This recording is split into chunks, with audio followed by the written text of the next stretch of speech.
Welcome back again, everybody. Dan here with another episode of Torchlight 2. Since this video is mainly going to be me leveling, I tried to think of a topic that would be interesting to talk about. So after some thinking, I decided I would either step on some toes or not. I don't know. It depends on how you look at it. And talk about Let's Players. You know, I don't really know where to start, I guess. It'd be best to start with the little guys. So yeah, say little channels just now starting within the past couple of months, and between 10 to I guess, let's see, we'll say up to about 400 subscribers.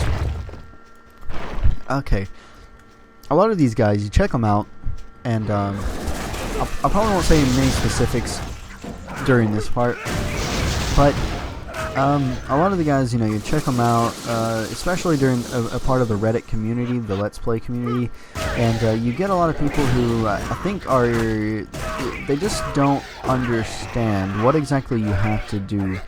They don't understand the importance of a consistent uploading schedule, which, if you can't upload a lot, as long as you let your people know that's okay. I mean, at least they know what they're subscribing to.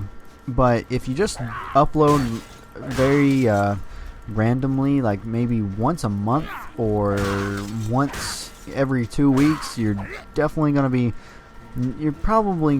to rethink if you're gonna want to do this in the first place.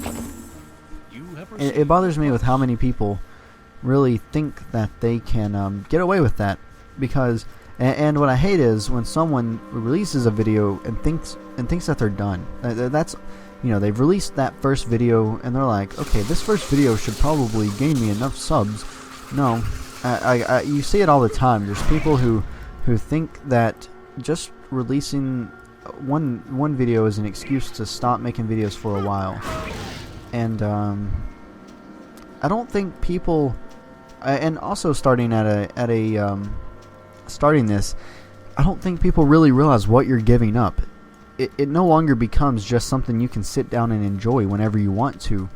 You have to actually think about, like, especially an online game, it's like, when are you going to record and when are you going to play? You have to consciously make an effort to only, like, if you're playing a game that has a single player story, you're going to have to make an effort to not play that game off recording time. You're gonna have to talk through every single moment of that game, and that's a challenge that I don't think most people are ready for, or most people need to do, because it doesn't, for me, like, for people who truly enjoy it, it will not take the enjoyment of the game out. However, it does make some things difficult. For instance, if I was not commentating this game, I would be way ahead of where I am right now. I would be so far into it because I would not be talking every minute through the game, and I would be, I'd probably be on New Game Plus with one of my friends, playing an engineer that's up in level 50 or 60 now, and I would have probably beaten the game twice or something. I don't know. I would have just blazed through this game, and I would, I'd probably honestly be enjoying it a little bit more. Well, I would be, not, it doesn't really mean I'd be enjoying it more, it's just I would be taking it in a little bit more. So, yeah, I mean, I don't think they consider that you're kind of giving up the luxury of just being able to sit down and play a game. Nope, it now becomes work, and you better love it, because it's time consuming. I'll sit here, and if you have other obligations, and, this isn't going to be for you either. Not things that you can't schedule around, because if you're not willing to put at least 4 hours a day into this, that's another thing. It's probably not the right thing for you to do. Now, I know some great Let's Players at this level, some that do not have as frequent uploading schedules, some that have a little bit more subscribers than I do. I will name some of them. Well, I will name them one by one and kind of describe them and the way I see fit. For instance, we have YouTuber D. Johnny Mayer. his his content is, especially his commentary, is near perfect. It's not very conversational, but what it is he is probably the best I've ever heard somebody explain something. Very similar to, there's a guy who does all these Hitman games, and he's just a master at describing what to do during each mission. Well, that's how the Johnny Mare is. I mean, of course, the other guy has like thousands of subs, and the Johnny Mare only has around 50-something. But, like, I mean, I think the Johnny Mare is better than him, and if you know, the Johnny Mare puts the work into that, he can pass that guy, no problem. Go check out Johnny Mare's vids. I'll put his link in the description below at all times, pretty much. Just something I do for people on YouTube who have been supportive. Other Let's Players that have been supported. Of course, I don't do that with just normal, you know, people who have been supportive. Mainly just because, I mean, I thank them personally, and they don't really need promotion since they're not, you know, they're not making videos. But I mean, go check out his stuff right now. He's doing some Final Fantasy and Zelda stuff, and I mean, this guy, it's like he knows what he's talking about. He's so confident in what he's saying, and I mean, I wish I knew games that well. I couldn't take you through any game that I've played and be that well versed in the game. Assassin's Creed is my favorite series. I could not take you through that game step by step,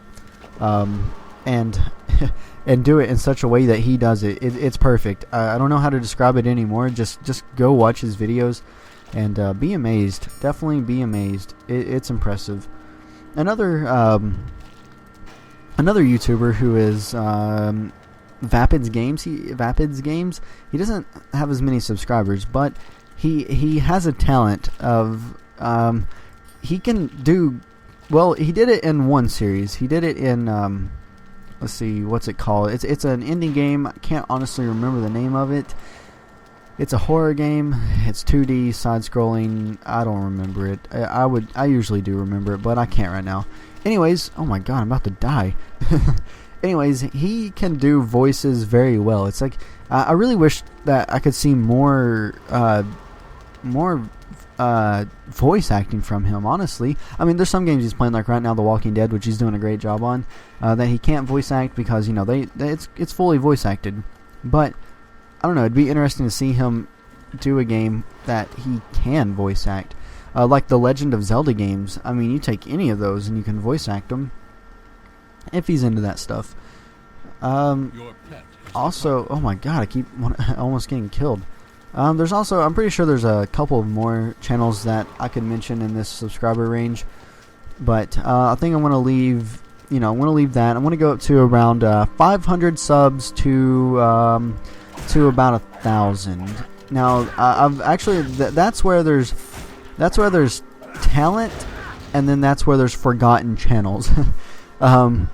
Let's see, for instance, there's a guy, he's a Memphis, out of Memphis. I'm from Tennessee, so of course I want to say he's in Memphis, and expect you guys know what to say. Anyways, he's from Memphis, Tennessee, and his name's Christopher Clever, or at least that's his, you know, his channel name. He does, he reminds me a lot of PewDiePie in the sense of his voice and his comedy style. He is comedic, and he does the whole face cam thing. He focuses on horror games, but he's actually genuinely funny, and he's definitely worth checking out. And that's where the talent is. Now I found out in the other channels like I was talking about that are forgotten, it's so hard to remember their names because, well, they are kind of forgotten channels. You get those channels that they went well for a while. They gained a lot of subs, might have made one hit video or something, and people are like, oh hey, I like this, let's subscribe, and then they just totally forgot about it being on their subscription list. And with that, you get a channel that has a ton of subs, but you never see any activity from it, and you're like, well, okay, well, what's going on with this channel?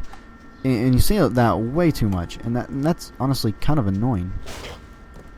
And then also there's a lot of people a part of the Red Light broadcasting community that have around 500 to 800 to 1,000 subs, and they're all excellent. It's impressive to be listed in the same category as those guys. It kind of makes me happy. Definitely look up to all of them. I mean, they've got so many more subs than I do, that just to be able to be in the same group, it's kind of awesome.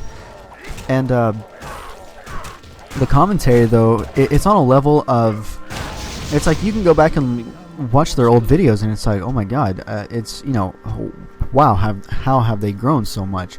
And that's extremely interesting to look at. Let's see, what should we go with? I mean, should I really get a new skill? Focus Surge of energy draws a foe into striking range. You gain 20% chance to stun for 3 seconds for every charge you have, but the skill itself neither gains nor expands charge. I don't even know if I want that. I actually kind of don't. I would actually like to have this. Actually, no, screw that. I would actually rather have these two, and then mainly just passive stuff that's going to increase all my damage. I mean, this right here, I like this. I mean, and this. I think I'm going to go with that one for now. But, anyways, let's move away from that range and go into the couple thousands. In the couple thousands, you have people who probably started a year ago. And those are the ones that I'll look up to the most, because they started in this same year, this exact year, and look where they are now. They're they're where I currently want to be, and they did it all within this year. And so I kind of go back and I look at their videos. I actually have a close friend of mine that I actually work with in retail, who has over 2,000 subs. I'll put his link in the channel all the time too, SEC Chirp, or SC Chirp. He doesn't do Let's Plays. He needs to start, though, and he's going to start soon. And yes, that is definitely calling him out. And but he does Guild Wars 2. He did Guild Wars 2 videos, but Guild War 2, I think it's starting to die off. He does a lot of MMO videos, but right now the focus was Guild Wars 2. That really grew his channel, along with World of Warcraft, which was the main focus for all time. It has been. But yeah, now he's focusing on Mr. Pandaria, and he, as far as like voice quality and talking, this guy, he's right up there with the Johnny Mare on, sounding like he knows what he's talking about. He does an excellent job of editing, probably the best editing I've seen out of most gamer channels, and he's doing well. And the guy, I befriended this guy at not gonna say where I work. I don't really care to say where I work, but anyway, almost did. But I befriended him at the retail store, and he, I've probably honestly said where I work on this channel before. I don't know why I care so much. Anyways, and he had, I think, less than 200, less than 100 subs, and that was in, I think, March. Between March and now, he's gained over 2,000 subs, and I mean, just to see where his channel has grown, it's unbelievable. And he's the one who really got me to start doing this YouTube thing. Besides all the people that I looked up to on YouTube and everything, they disappoint me in ways that people like him do not. Now, and then you look back on his old videos, and it's like, whoa, the editing quality, it's growing on, it's on a whole new level. It's in professional status now, and yeah, anyways, I'm gonna move out of the couple thousands now to the group that truly disappoints me, and the group that I look up to the most on YouTube, and that I watch the most, and that is the 100,000 to about 400,000 sub range. It disappoints me. You've got people, I mentioned it before, I'm going to mention names, and I don't care to mention names. You've got the Rad Brad, you've got Tetra Ninja, you've got Ryder Games, you've got more people, just more like that, and that I watch, and I can't remember all of them off the top of my head right now. And I'll go ahead, I'll start off by saying something good about each one. Ryder Games puts out a ton of videos, and so does Tetra Ninja. And the quality is usually good, and I would say Ryder Games, his commentary is a little bit better than Nick's commentary, Tetra Ninja. And I'm a fan of all of them. I like them. I like to watch their videos, like support whenever I can, whenever I am interested in a series that they're playing. But it disappoints me so much whenever I see that they're not. They have no crowd interaction. They don't. It's like they don't care where they are, and that's because they started at a time where they had no competition. But you know, these guys with skill, these guys who actually care, are trying to make a presence, and once that presence is known, those guys are out. You know, whenever I was first starting, I did actually go and post on Tetra Ninja's channel, well, not his channel, but one of his videos, and say that, hey guys, I'm doing this, and I had people come over, and I had people message me saying, I'm not watching Tetra Ninja anymore, your content is better, and that's actually kind of awesome. To say that I'm better than a 100,000 subscriber guy on YouTube, wow, you know. But of course I don't let that get to my head. But and then not only that, but I mean, writers' commentary is, the mic quality is rather low, and then Tetra Ninjas is rather reactionary, and I don't, you know, it's like, man, all he does is react to the game almost. And not only that, but he doesn't even talk that much. I seriously sat there in a video, I'm like, when's this guy gonna talk? And it took him forever to talk, and I was kind of disappointed. But and then the one that I like the most, my favorite YouTuber, and well, not my favorite YouTuber. My favorite YouTuber is Philip DeFranco, but my favorite Let's Player is the Rad Brad, and this disappoints me the most because he's got the most out of the three I just mentioned, but he posts the least, and he probably makes the most money off of it, and he has no crowd interaction. I mean, it's like, I don't know if any of his fans feel cared about in supporting him, because I mean, he set up this PO box address to you know, to interact with his fans, but it's been non-existent. I don't know if he sends mail back, but he doesn't do, you know, he said he was going to respond to him on his channel through vlogs and stuff, and that's been so far a kind of a hollow promise. And you know, the guys who live off this stuff and do minimal work, those are the ones, it's just so disappointing to see that. And then my final group that I must talk about are the people with 1 million plus subs, namely Toby Turner and PewDiePie. Now these are the guys with true skill. Toby Turner especially. He's got this personality that he's truly one of a kind in our lifetime. There's nobody like him. There's nobody that can try to be like him. He is, I guess what you could say, perfection in entertainment. I don't know how to word that any different. He's just that good of an entertainer.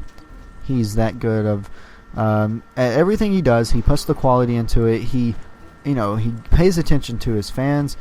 That, you know, and that's what someone with over 1 million subs should do.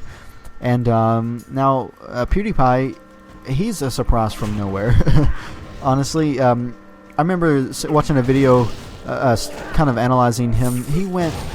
He had, I think, like 1 million subs. I mean, not a million subs. He had 1 million views or something like that. And then in 1 month, because he was somewhere, I don't really remember, he went from like 1 million views to 50 million views in just 1 month. And it's like, he's funny too, but I think he has a disadvantage. I mean, he has an advantage because of the you kind of have this face portal. I will get to it, I promise, in the next video, but I want to finish what I'm saying, but and level a little bit. Anyways, he has that advantage of, you know, he's from another country, so he's kind of different, and it's not what we're used to, and anything that's a little, you know, unique is gonna get the attention of people. But he earned his spot too on YouTube. He does interact with people. He has this whole, you know, the whole bro thing going on. People enjoy him, and he's an enjoyable person to watch. Sometimes his mic quality could be a little better. He's a little loud, but he's funny. I do laugh. And at first I criticized the guy. I tried not to like him, I'll be honest, but I can't help it. He's a great YouTuber. Anyways, that's my random analyzing of Let's Players, just, you know, from small to big, and everything in between. Anyways, I hope I haven't done any damage. I've tried to add something good about everybody and give a fair critique, and I would like to think of what I say as truth, and hopefully it's not stepping over the boundaries that I am, the invisible boundaries that I am given. Anyways, that's going to be all for this video. I know all I did was run around the level. I hope the discussion was interesting to keep you around long enough. In the next video, we're going to enter this face portal. Thanks for watching, guys, and as always, the love and support is always appreciated. Thank you so much.